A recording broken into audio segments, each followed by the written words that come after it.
Já podem abrir suas Bíblias aí no livro de Deuteronômio, capítulo 25. O tema da mensagem de hoje é o cão-orelha. O cão-orelha, a verdade sobre o que está por trás do cão-orelha.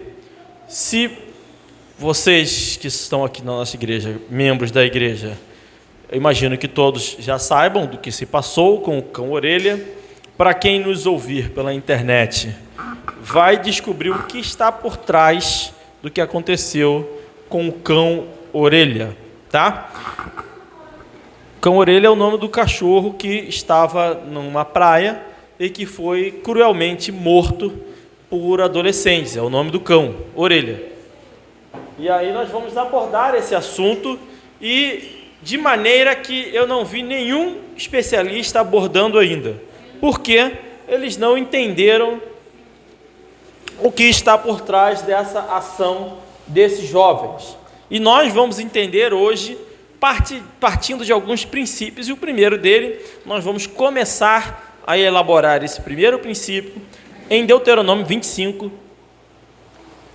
versículo 4, que diz assim: não atarás a boca ao boi quando trilhar.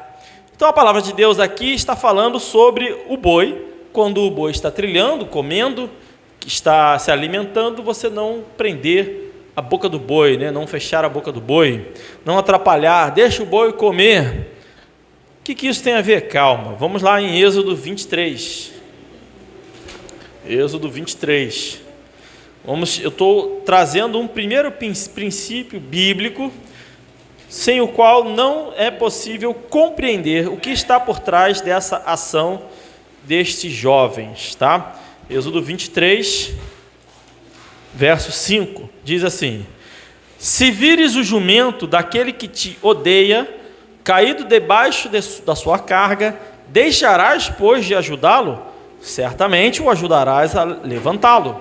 Então Deus está, esses textos que eu estou trazendo, esses dois textos são leis, tá? Tanto aqui em Êxodo quanto lá em Deuteronômio são leis que tratam sobre animais. Então a Bíblia tem leis que tratam sobre... Tem mais leis, mas eu trouxe só dois exemplos. Leis que tratam sobre animais. Nesse caso aqui, a palavra de Deus é uma orientação bem clara. Se você estiver andando e tiver um jumento, que é um animal de carga, tá? Não é aquela pessoa que você está imaginando, é um jumento animal de carga, carregando algo, está preso ali de alguma forma, jumento tinha valor, né? Ainda tem, você deveria ajudá-lo, mesmo sendo de alguém que você odeia, não é isso? De forma bem clara, a palavra de Deus não condena que você odeie o seu vizinho ali, no caso, ou de alguém, ela condena que você não ajude o jumento do seu amigo, que não é o amigo ou a pessoa que você odeia, é o jumento dele, mesmo você odiando ele. Entendeu? Você pode odiar o cara, mas não vai deixar de fazer o que é certo. Então a palavra de Deus, o primeiro princípio que eu vou trazer hoje é: Deus se importa com os animais. Deus se importa com os animais. É o primeiro princípio. Então o que aconteceu? Um grupo de jovens, adolescentes, maltratou cruel e perversamente o cãozinho orelha. Bonitinho, cachorrinho, já idoso, de 10 anos, foram lá, maltrataram de forma absurda, escandalosa. Mas a verdade é um pouco mais diferente do que está sendo dito por aí. Então, Deus se importa com os animais. Lá em Provérbios, capítulo 27, verso 23, diz assim: procura conhecer o estado das tuas ovelhas, põe o teu coração sobre os teus rebanhos. Claro que sempre que a Bíblia trata de ovelhas, sempre que a Bíblia trata de rebanhos, está sim se referindo ao pastor, né, a pessoa de pastor, por mais que seja de forma figurada. Mas o livro de Provérbios, na maioria das vezes, trata também de forma literal, né, porque é um livro pragmático, sobre questões do dia a dia. Então ele está dizendo: olha, conheça as tuas ovelhas, os teus animais, coloca o teu coração sobre os teus rebanhos. E aí não são só ovelhas, né? Rebanhos de gado, de qualquer coisa que você tiver rebanho. Coloca o teu coração sobre aquilo ali. Deus se importa com os animais. Salmos 145.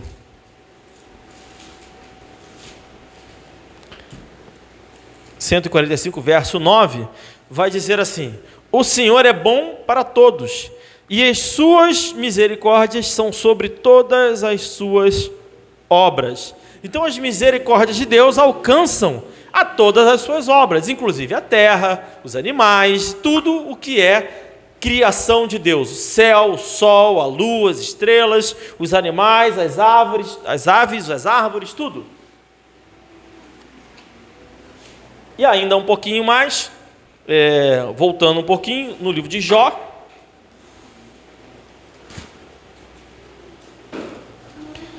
capítulo 12, vai dizer no verso 10, na sua mão, falando de Deus, né, está a alma de tudo quanto vive, e o espírito de toda a carne humana. Então Deus mantém em suas mãos a alma de tudo quanto vive, e o espírito de toda a carne humana, tá? Toda carne humana tem espírito, nem os animais não têm espírito, têm alma. Então são coisas diferentes. Mas enfim, não importa isso também. Os animais, ou seja, o primeiro ponto para a gente entender o que aconteceu com o cão orelha é saber que Deus se importa com os animais. Deus se importa com os animais. Tem várias leis que tratam de animais, não vou ficar aqui lendo todas elas, explorando isso.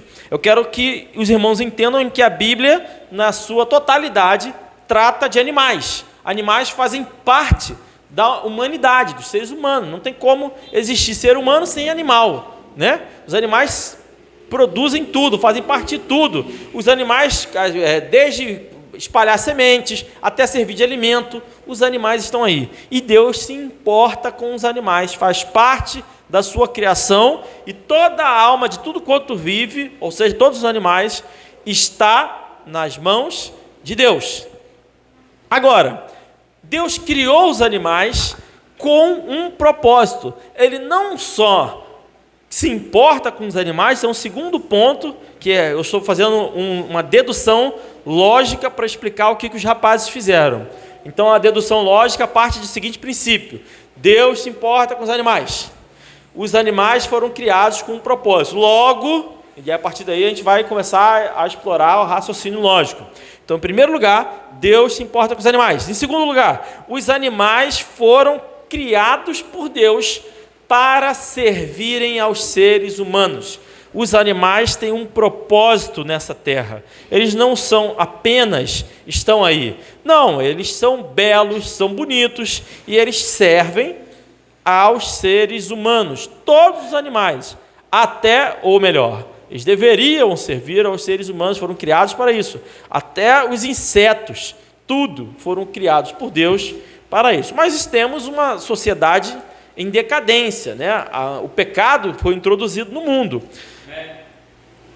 Em Gênesis capítulo 1, até os mosquitos, até as aranhas, formigas, cobras venenosas, tudo, as baratas também, tudo criado por Deus para nos servir, para servir ao homem, ao ser humano.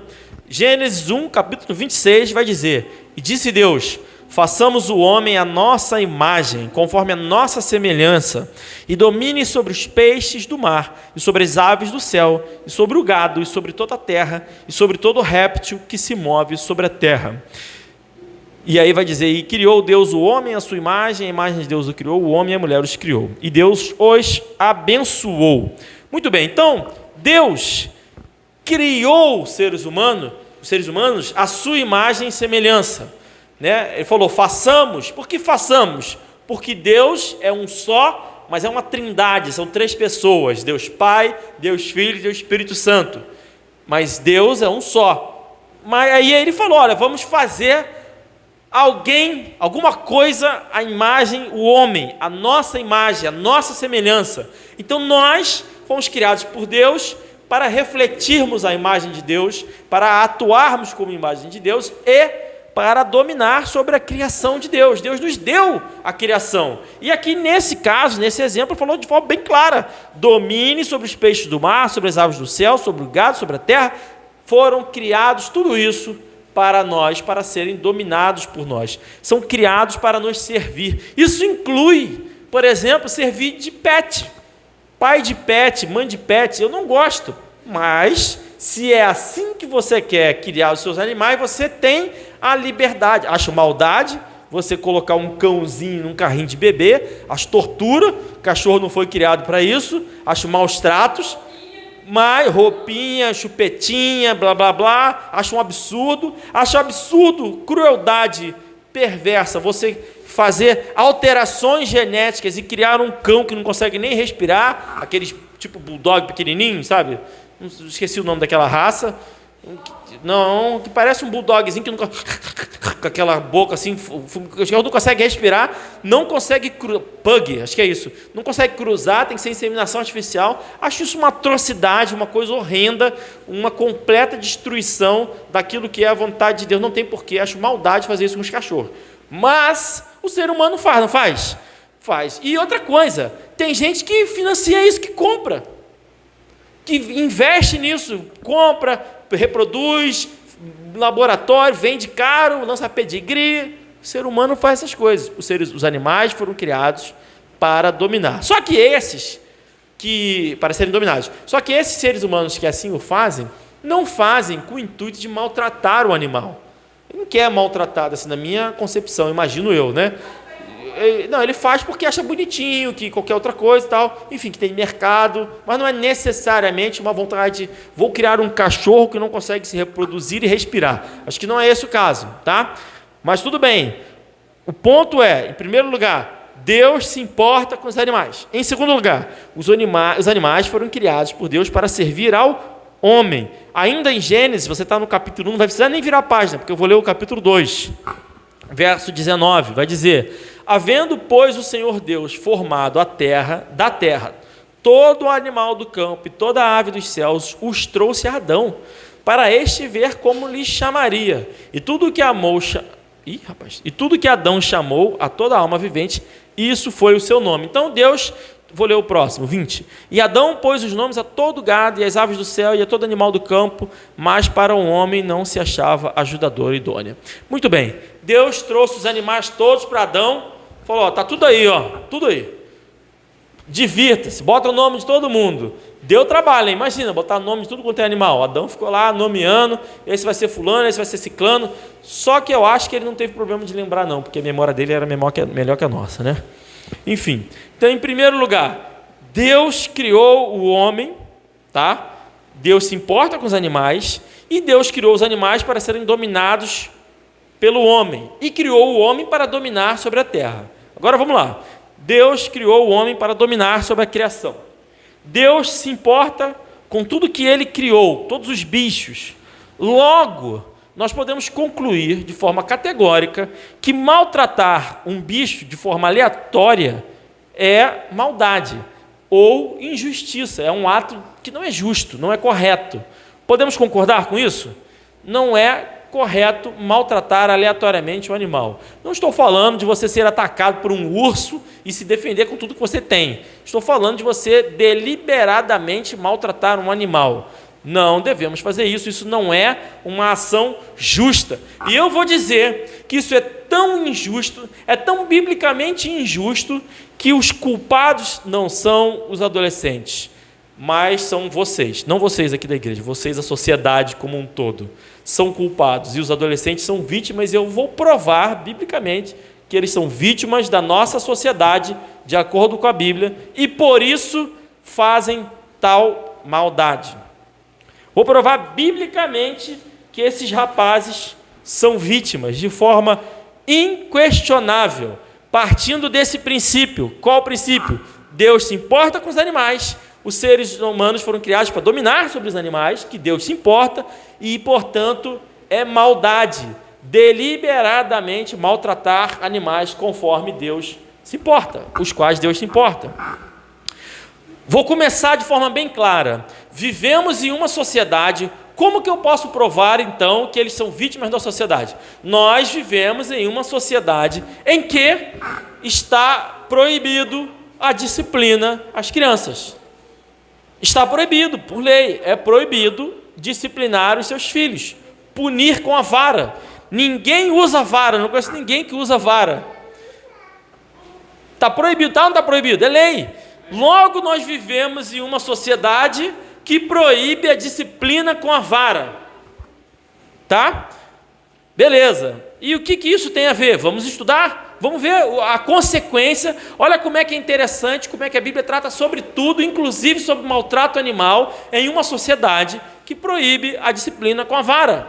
Nós determinamos que maltratar animais deliberadamente, de forma aleatória, sem nenhum motivo, né, sem nada para justificar isso, é injustiça, é maldade, é impiedade. Tá? Está determinado por nós aqui, nosso raciocínio lógico aqui. O ser humano, partindo dessa sociedade, vamos refletir algumas coisas. Uma, o ser humano sempre fez coisas horríveis. O ser humano, a humanidade, é capaz de produzir atrocidades absurdas. Quem não acredita nisso está alienado do mundo. Na história temos grandes genocidas e torturadores e pessoas cruéis, assassinos em série, temos todo tipo de malucos que vivem nessa terra e que estão aí entre nós. O ser humano é perfeitamente capaz de cometer as maiores atrocidades, inclusive eu e você.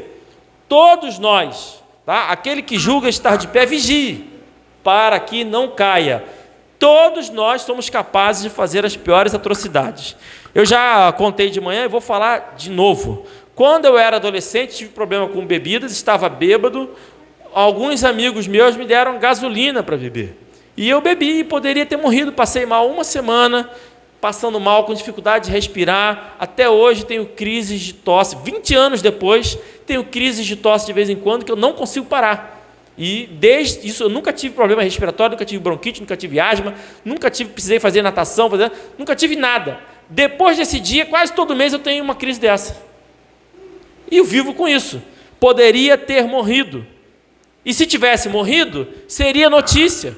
Esses adolescentes seriam, talvez não, mas se fosse hoje em dia, talvez, olha o que esses adolescentes idiota fizeram. Eu lembro que na minha época, que eu não entrei na faculdade, houve um trote numa faculdade de medicina que amarraram uma pessoa num colchonete, jogaram na piscina, o colchonete afundou, a pessoa se afogou. Vocês lembram dessa história, não? Não? Eu lembro. Eu tive um amigo meu que foi amarrado de madrugada no poste. Nós encontramos ele ali, saindo de ser amarrado. Tudo poderia ter acontecido com ele. Se tivessem matado ele, seria notícia.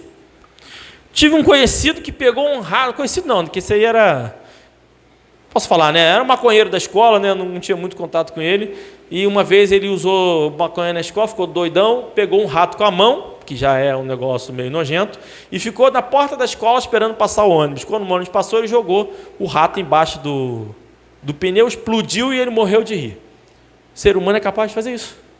Esse cara, pelo que me disseram, virou professor de educação física na escola de criança aqui na cidade. Está dando aula aí nas escolas.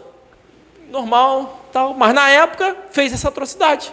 O ser humano é capaz de fazer uma loucura. O sujeito, para ter sangue frio, de pegar um rato na mão e ficar segurando aquele rato, se mexendo, esperando um ônibus, não é normal. Não é normal. Não estava fora de si, né? Não sei se é o caso dos adolescentes lá também, não sei. Mas, enfim. Mas isso aí é porque já estamos no declínio. Não. Na Bíblia tem coisas muito piores. Muito piores. Não existe, na minha concepção, uma das piores coisas que tem na Bíblia são as filhas de Ló. Não vou contar o caso. É uma coisa absurda, horrenda, e, enfim, depois você pesquisa o que elas fizeram com seu pai. Tem a mulher que foi esquartejada, espalhada, já mencionei isso. Tem... Samuel? Beleza? Tem Balaão. Balaão espancou o jumento, tá?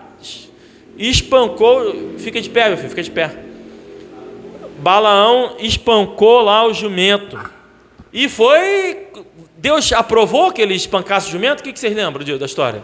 Não, né? Não aprovou que fosse espancado o jumento. Por que Deus não aprovou? Porque Deus se importa com os animais. Além de dar o jumento certo nesse caso, né? Agora, o que as filhas de Ló... Enfim, o que as filhas de Ló, o que a mulher que foi esquartejada, o que Balaão, batendo no seu jumento, o que esses 3 personagens bíblicos têm em comum e que tem em comum com a sociedade que nós vivemos hoje? Uma sociedade totalmente desvirtuada. Tá? Na época, no caso da sociedade, estou falando especificamente do Ló e seu grupo ali, né? Viviam em Sodoma e Gomorra. Uma sociedade totalmente desvirtuada produz o máximo de maldade que a humanidade é capaz de fazer. Então, eu disse, vivemos numa sociedade desvirtuada. Desvirtuada ao ponto que é proibido usar a vara de correção na disciplina das crianças. Proibido. Naturalmente, eu vou mostrar que essa proibição produz frutos de injustiça. E dentre os frutos de injustiça, conforme a gente entendeu, está o maltrato de animais. Fruto de injustiça. Pode falar. É interessante pensar que em todas as histórias da humanidade, assim, a princípio, teve coisas que eram impossibilidade de pregar, perseguiram os pregadores, perseguiram os pastores, mas dentro da Bíblia, pelo menos, nunca houve um momento que não era possível usar a vara contra o filho. Exatamente. Isso nunca aconteceu. Então, é como Jesus fala, né? Vai se extinguir o amor, vai acabar o amor e se multiplicará a iniquidade, o pecado. E nós estamos vivendo isso. O amor, para ele acabar, precisa acabar com a vara da correção. A Bíblia diz que quem não disciplina o seu filho com a vara não ama. Então é uma consequência da falta de amor. E naturalmente essa sociedade produzirá pessoas sem amor, porque não foram disciplinadas. E eu arrisco a dizer que esses jovens são reflexo disso. Reflexo disso. Dessa sociedade. Vamos lá em Provérbios, vamos analisar um pouquinho algumas coisas que Deus nos orienta a fazer.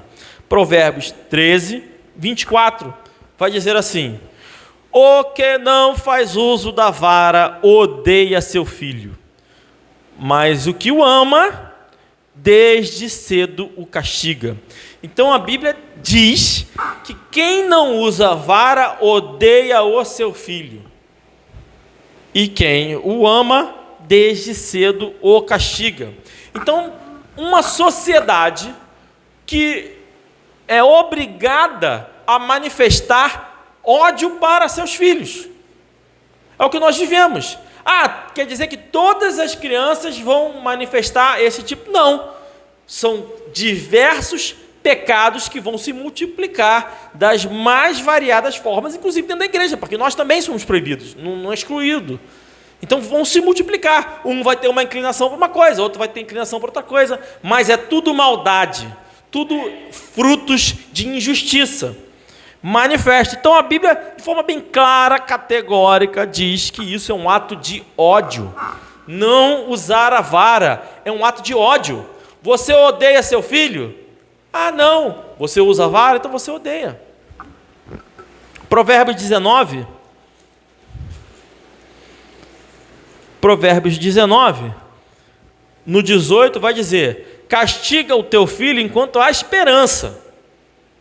Porque chega um momento que não tem mais esperança.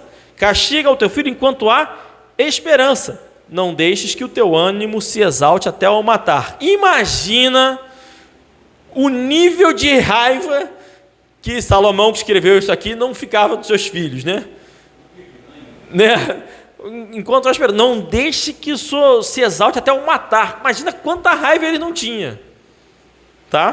Para falar uma coisa dessas. Mas, de qualquer maneira, o que a Bíblia está dizendo é que, enquanto há esperança, castiga seu filho. Senão, vai chegar ao ponto que não tem mais esperança. Tem esperança para esses jovens? Acredito que não. Talvez tenha.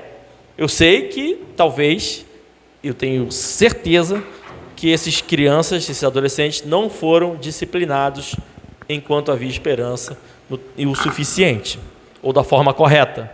Todos nós acabamos disciplinando nossos filhos errados, não o suficiente por conta da lei. E a gente vai fazendo o que dá. Provérbios 29, 15 a 17 diz: a vara e a repreensão dão sabedoria. A vara e a repreensão dão sabedoria. Mas a criança entregue a si mesma, ou seja, estar entregue a si mesmo é uma manifestação de quem não foi repreendido. Então, a criança entregue a si mesma envergonha sua mãe. Pergunto, os pais desses adolescentes estão envergonhados ou não? Sim. Com certeza, estão envergonhados. Porque a vara e a repreensão dão sabedoria. Sabedoria, verso 17: castiga o teu filho e te dará descanso, e dará delícias à tua alma. Sabe, nós vivemos uma sociedade que os pais vivem a vida dos filhos. Eles querem viver aquilo ali. E ficam passando a mão na cabeça, eles se apaixonam pelos filhos, ficam vivendo aquela coisa ali. E não têm coragem de fazer o que é correto. E aí esses filhos crescem, tendo tudo, manifestam frutos de injustiça e perversidade. Então, tem muito mais texto. Eu li apenas 3, que são os principais, os mais contundentes, sobre a forma de educar. Mas vou ler agora o que acontece quando você não faz. Primeiro ele diz para fazer. Ou melhor, primeiro eu mostrei os textos que diz para fazer. Agora eu vou ler o que acontece quando você não faz, quando você não segue isso. E o primeiro versículo está lá, Provérbios ainda, eu vou ficar em Provérbios para os próximos 3 versículos. 5, 23 diz assim. Ih, anotei errado.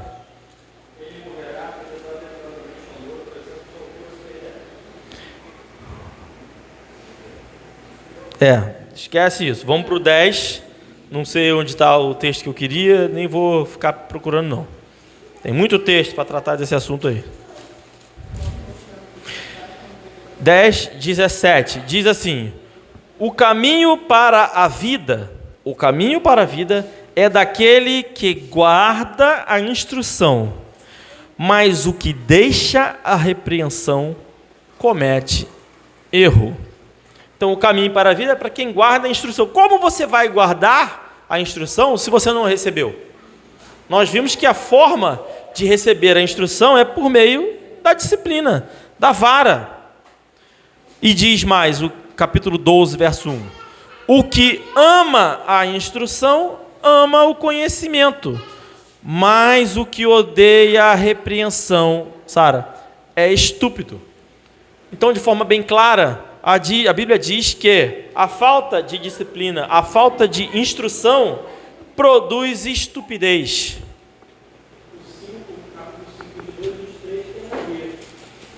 Deixa eu voltar lá.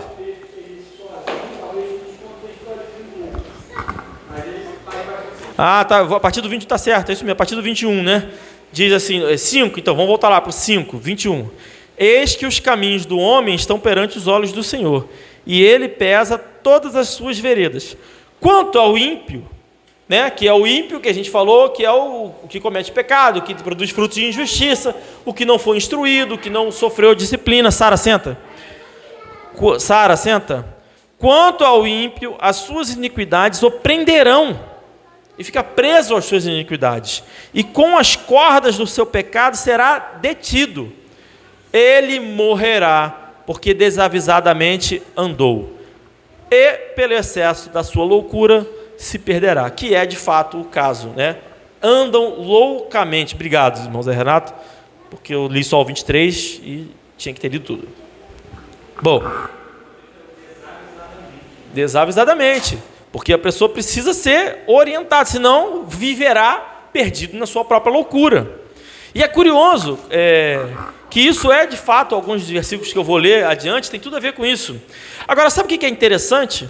Eu fico vendo as pessoas comentando sobre o caso, e eu percebo que todo mundo, Sara, todo mundo acha que é superior a esses rapazes, né? É muito fácil você olhar, ver os meninos que fizeram a perversidade. Eu não estou aliviando, não. É um fruto de injustiça cruel, perverso, uma loucura. Loucura. Só que você é tolo se você acha que não é capaz de fazer igual ou pior. É tolo. E as pessoas se colocam num pedestal e falam assim, não, porque isso aí é por causa disso, daquilo outro, porque não sei o que, blá blá blá, tal. E fica querendo discutir um monte de coisa. Enfim, você não é superior a estes. Todos nós somos plenamente capazes de produzir todo tipo de maldade. E a Bíblia é bem clara contra isso. Sara, vira para frente. Sara, vira para frente. Tá. A Bíblia é bem clara quanto a isso. Gênesis, capítulo 6.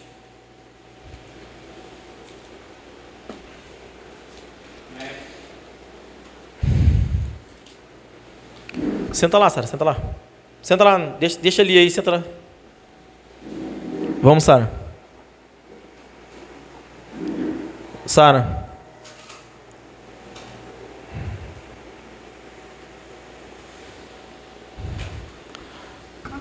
Gênesis, capítulo 6, verso 5, vai dizer: E viu o Senhor que a maldade do homem se multiplicara sobre a terra, e que toda a imaginação dos pensamentos do seu coração era só má continuamente. Então, falando aqui do pré-dilúvio, Deus está dizendo que olhou para a terra e que toda a humanidade, todo o pensamento, tudo que estava na imaginação dos pensamentos do coração era continuamente mal. Agora, você acha que estava todo mundo maltratando animais por aí? Não. Jesus falou sobre os fins dos tempos que será como nos dias de Noé, que as pessoas estavam se casando, dando-se em casamento. Ou seja, na visão da sociedade normal, uma pessoa que está se casando não está com um pensamento continuamente mal. Está se casando, olha que coisa linda. Mas Deus está falando que toda a imaginação dos pensamentos do seu coração era mal e continuamente. Por quê? Por que era mal mesmo se casando ou participando de um evento em família? Por que era continuamente mal? Porque não tinha o caminho de Deus, não temia ao Senhor. Era uma sociedade que não era instruída por seus pais, né? Ou pela sociedade, uma sociedade desvirtuada. Mas isso é só no pré-dilúvio. Não, vamos ver. Hoje nós lemos em Deuteronômio um exemplo, né, de que o povo, por exemplo, rejeitou, né, Josué, no caso de Josué e Caleb, eles foram lá, não vou ler Deuteronômio não, pode ir lá em Juízes. O povo rejeitou, e quando o povo rejeita, que fica com medo dos povos que estavam na terra prometida, o que eles falam? Vamos constituir para nós um líder e voltar ao Egito. Constituamos para nós um líder e voltemos, está lá em Deuteronômio 14. Ou seja, Números 14, que foi lido hoje.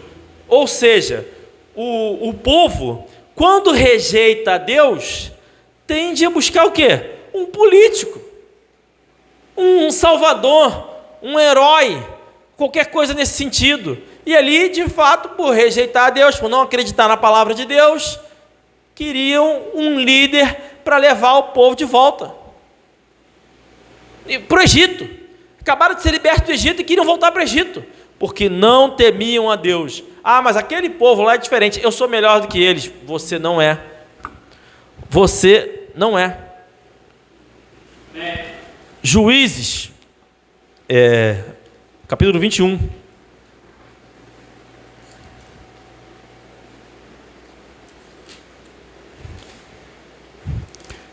Então, ó, falei de Gênesis, né, no pré-dilúvio. Falei ali do povo no deserto.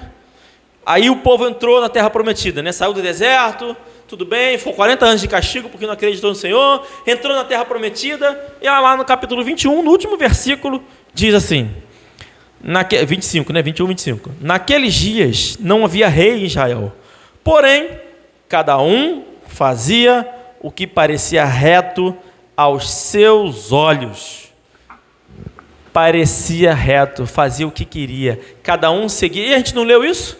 Que a criança fica entregue a si mesma quando não é disciplinada? Faz o que parece bom, o que ele quer fazer, ele faz, sem nenhum impedimento. Qual foi o resultado do final do livro de Juízes? Nós temos uma série de pregações aqui sobre o livro de Juízes, que relata que o livro de Juízes é um relato de um declínio espiral moral. Cada um dos juízes representa um declínio moral. Culmina no povo fazendo cada um o que é reto aos seus próprios olhos. E o que vai acontecer logo em 1 Samuel? A gente não precisa lá não, logo no início de Samuel. O povo vai rejeitar a Deus, fazendo o quê? Pedindo um herói. Queremos ter um rei. Foi o mesmo erro que fez com que o povo ficasse 40 anos no deserto. Repetiram o mesmo erro. Uma sociedade desviada da palavra de Deus, sempre quer um herói, um ser humano, um salvador, um político, um rei, seja lá quem foi. E Deus falou para Samuel que não era a Samuel que estava sendo rejeitado, estava sendo rejeitado o próprio Deus. O povo estava rejeitando a Deus ao acreditar num herói, num político, num salvador, num rei. É a mesma coisa hoje. Tem que votar em fulano, tem que votar em ciclano, ele que vai salvar, coitado de fulano, é o político X, é o político Y. Se os homens de Deus continuarem a acreditar em político, em eleição, em voto, em qualquer outra coisa, vai continuar declinando. Não tem saída se você serve a Deus, seu Salvador é Jesus. E Salvador é para nos levar para o céu, para conduzir a nossa família, para conduzir a nossa casa e para conduzir a sociedade como um todo. Devemos servir única e exclusivamente a Jesus. Quer saber se um político fez alguma coisa de bom ou mal? Vê o quanto próximo da Bíblia está. Sabe por que ninguém consegue fazer isso? Porque as igrejas de hoje não conhecem a Bíblia. Os pastores não conhecem a Bíblia. Eu fiquei 2h30 num culto. 2h30 num culto. O pastor, presidente de uma igreja gigante, e não foi lido um único versículo. E ele falava claramente que tem que seguir a vontade de Deus, tem que fazer o que Deus quer e tal, é hora de mudança. E não tem um único versículo para ser lido. Olha como é que é fácil, ó. E os filhos de Benjamim o fizeram assim, levaram mulheres conforme o número deles, das que a arrebataram das rodas que dançavam, e foram se voltar à sua herança, e reedificaram as cidades, e habitaram nelas.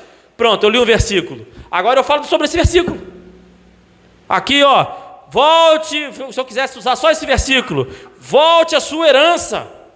Eles fizeram isso, volte à sua herança. Pronto, usasse um versículo qualquer. Não, 0 versículos. E eu fiquei 2h30 e falou de Shakespeare, de filósofo, de não sei o que, blá blá blá, blá blá blá, blá blá blá, blá blá blá, procurando heróis. Enquanto que Deus veio ao mundo, que o princípio era o verbo, e o verbo estava com Deus, e o verbo era Deus, e se fez carne. A carne de Jesus morreu, ressuscitou, está à direita do Pai.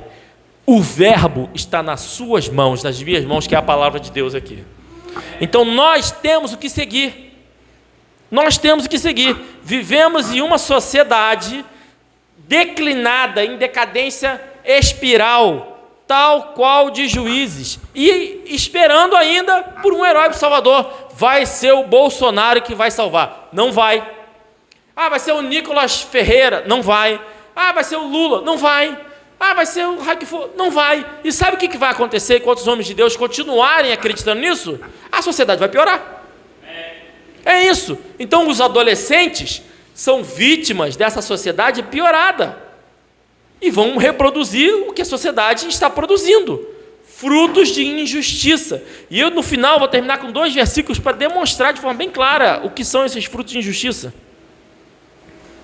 Além de tantos outros, né? Nós temos a Bíblia para seguir.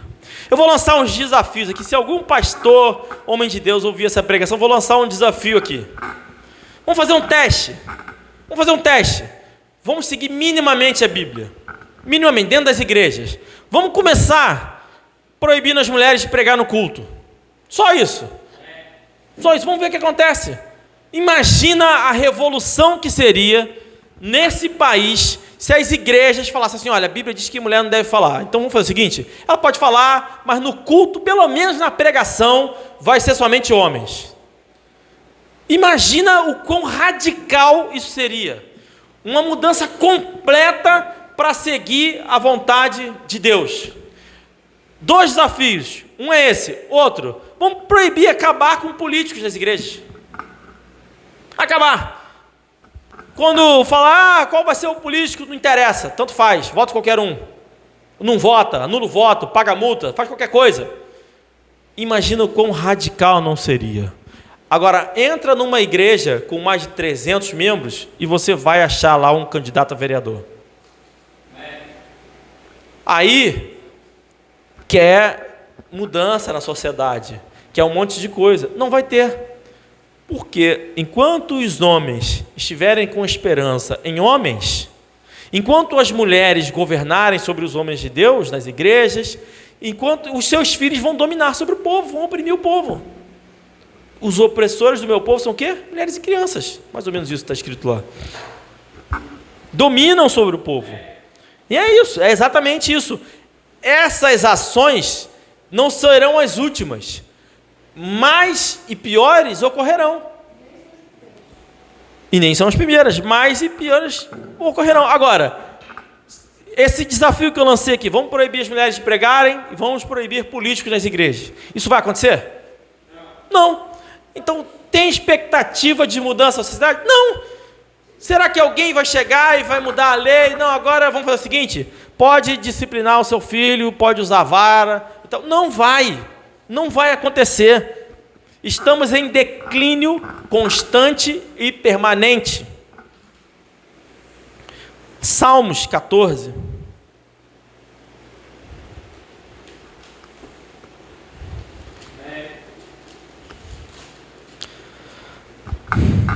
Salmos 14, versos 2 e 3 diz assim: o Senhor olhou desde os céus para os filhos dos homens, para ver se havia algum que tivesse entendimento e buscasse a Deus. Então, Deus estava lá, né? Falou assim: quer saber? Vou dar uma olhadinha na terra, vou ver se tem alguém que tem entendimento, né, e que busque a Deus.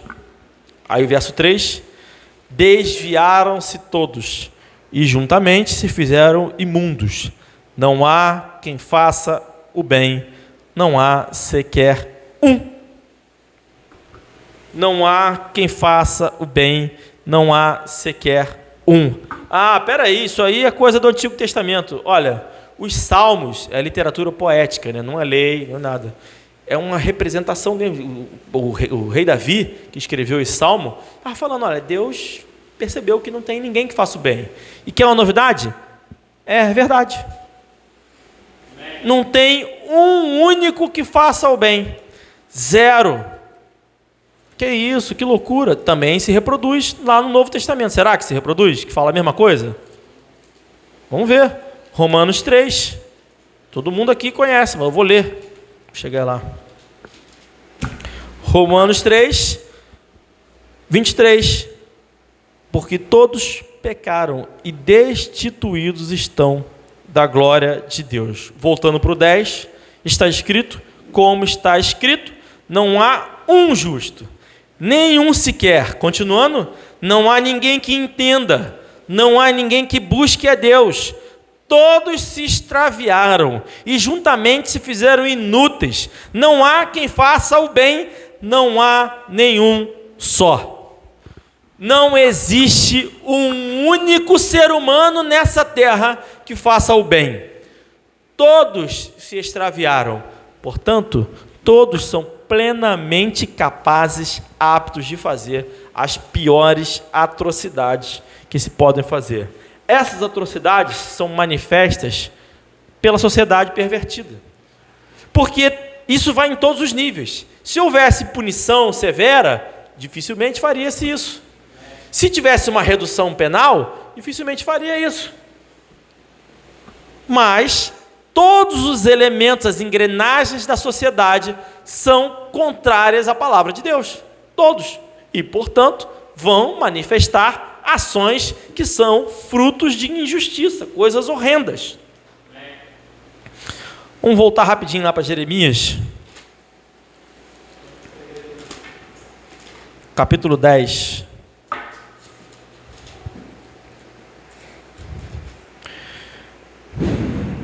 Perdão, capítulo 17.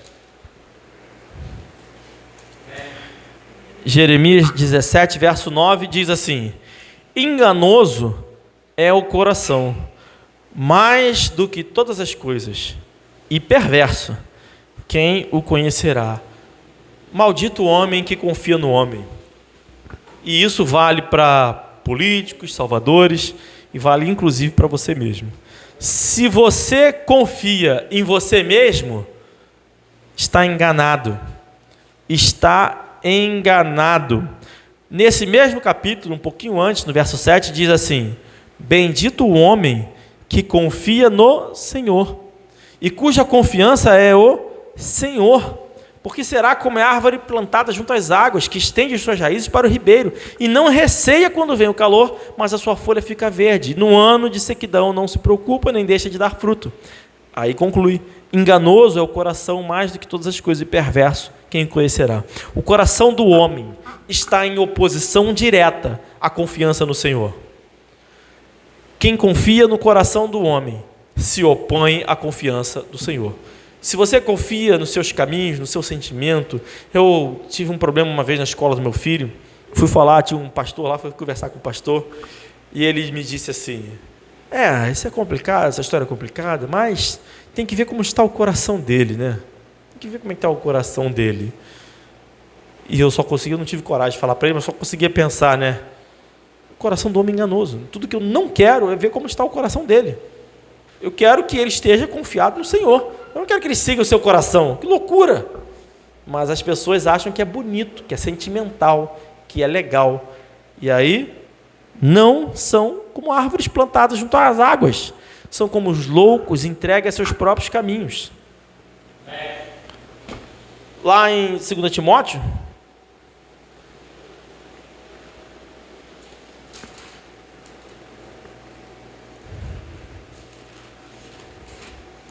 capítulo 4, vai dizer assim, verso 3, perdão: porque virá o tempo em que não suportarão a sã doutrina, mas tendo coceira nos ouvidos, amontoarão para si doutores conforme as suas próprias concupiscências. As suas próprias concupiscências. Os homens não suportam a doutrina, a sã doutrina, a palavra de Deus, e dão vazão às suas próprias concupiscências. E mais, eles amontoam doutores para isso, buscam autoridades para isso. É Shakespeare, filósofo e um monte de outra coisa, mas não querem seguir a palavra de Deus. Fazer isso é confiar no seu próprio coração. Verso 4: e desviarão os ouvidos da verdade, voltando às fábulas. É o momento que nós estamos vivendo. Nós estamos vivendo esse momento. Um momento em que não suportam a sã doutrina. Irmão, Zé Renato pregou sobre mulher falar na igreja. Quantas mulheres vão ouvir e continuar ouvindo até o final? 0. Primeiro versículo que lê, acabou. Não vai querer mais. Mas é a palavra de Deus. Eu lancei o desafio aqui. Vamos supor que tivesse alguém interessado nessa pregação, que eu acho que não. Mas vamos supor que tivesse alguém ouvindo, interessado. Olha que interessante. Tal. Na hora que eu falei isso, a pessoa sai. Não suporta o que a palavra de Deus determina. Quando eu falo assim, olha, se você está confiando no Bolsonaro, no Lula, no raio que for, você não está confiando no Senhor. Quando eu falo isso, minha família toda fica com raiva de mim. Todas as minhas tias, meus parentes, falam assim, que absurdo e tal. Como é que você fala uma coisa dessa? É servo de Deus, é homem de Deus e tal, aquela coisa toda. Não consegue compreender o básico da palavra de Deus. Gente, isso é básico. Quem confia no homem é básico, está errado. Quem confia num salvador, num político, num sistema eleitoral, é básico. Isso é o beabá depois da salvação, é o mais óbvio. Aliás, inclusive faz parte da salvação, não dá para confiar em homem nenhum, nem em você mesmo. Entendeu? É óbvio, você depende de Jesus. Já caminhando para o final, eu vou ler aqui Hebreus 12. Só seguir à frente aí um pouquinho, né? Hebreus 12. Verso 11, diz assim. E, para terminar, vamos refletir aqui. E, na verdade, toda a correção ao presente não parece ser de gozo, senão de tristeza, mas depois produz um fruto pacífico de justiça nos exercitados por ela. Nos exercitados pela correção, vão produzir frutos pacíficos. Depois, então preste atenção, toda a correção, 100% das correções, não parecem boas, né? Gozo, de alegria, não parece ser uma coisa muito legal, né? Você está sendo corrigido, não parece legal, né? Toda a correção não tem exceção, é toda a correção. Toda vez que um pai briga com o filho, toda vez que bota de castigo, toda a correção no presente, no ato que acontece, não parece ser um momento legal. Porém, depois produz um fruto pacífico de justiça, nos exercitados por ela. Então, as crianças, a sociedade que exercita a correção nos seus filhos, e aí quando a Bíblia fala em correção, é correção bíblica, tá? Da forma como a gente já abordou aqui. Então, uma sociedade que exercita a correção nos seus filhos, quando eles crescerem, vão produzir frutos pacíficos de justiça. Ponto. Toda a correção, não é alguma ou outra. Com isso em mente, que a correção produz um fruto pacífico de justiça, a palavra justiça nós determinamos no início, que se Deus ama, se importa com os animais, criou os animais para nos servir, maltratar aleatoriamente um animal é um fruto de injustiça. Logo, toda a correção no futuro vai produzir um fruto de justiça. Com isso em mente, pensando na palavra justiça, nós vamos lá em Provérbios de novo.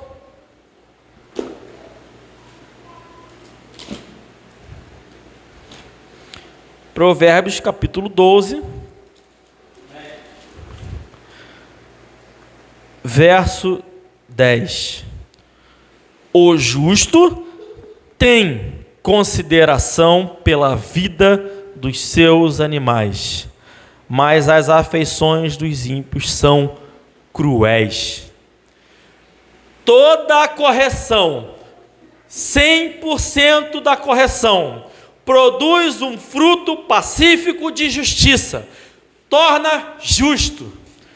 E o justo tem consideração pela vida dos seus animais. Mas a afeição dos ímpios, ou seja, o que não é justo, é cruel. Com base nisso, eu tenho certeza absoluta que esses jovens não foram corrigidos adequadamente.